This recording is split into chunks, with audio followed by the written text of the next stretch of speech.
निवेदन दिलं होतं त्या अगोदर अजून पुन्हा आज परिस्थिती बिकट झाली, खड्डे पडलेले रस्त्याला. काय सांगाल 7 तारखेला आंदोलन आहे तुम्ही? आम्ही या ठिकाणी समस्त धाराशिवकरांच्या वतीनं 30 तारखेला मान्य जिल्हाधिकारी यांना निवेदन दिलं होतं.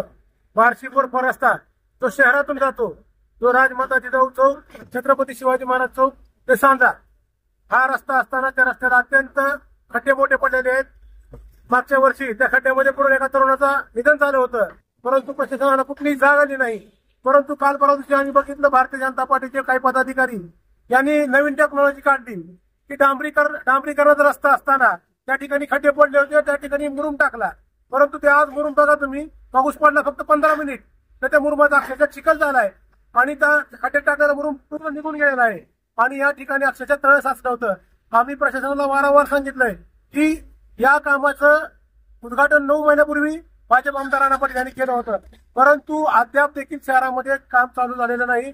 आमचं म्हणणं होतं की तात्काळ या शहरामध्ये या ठिकाणी महाविद्यालय, शाळा, हॉस्पिटल आहेत, ट्युशन आहेत, रहिवासी क्षेत्र मोठ्या प्रमाणात आहेत. हजारो नागरिक या ठिकाणी वाहतूक करतात, परंतु त्यांना जीवाची कसरत जीव मुठीत घेऊन त्यांना या ठिकाणी वाहतूक करावी लागते.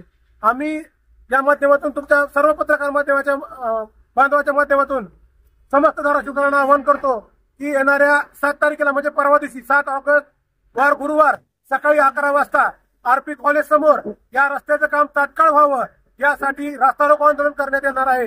तरी आपण सर्व धाराशिवकर म्हणून या ठिकाणी यावं ही आपल्या सर्वांना नम्र विनंती.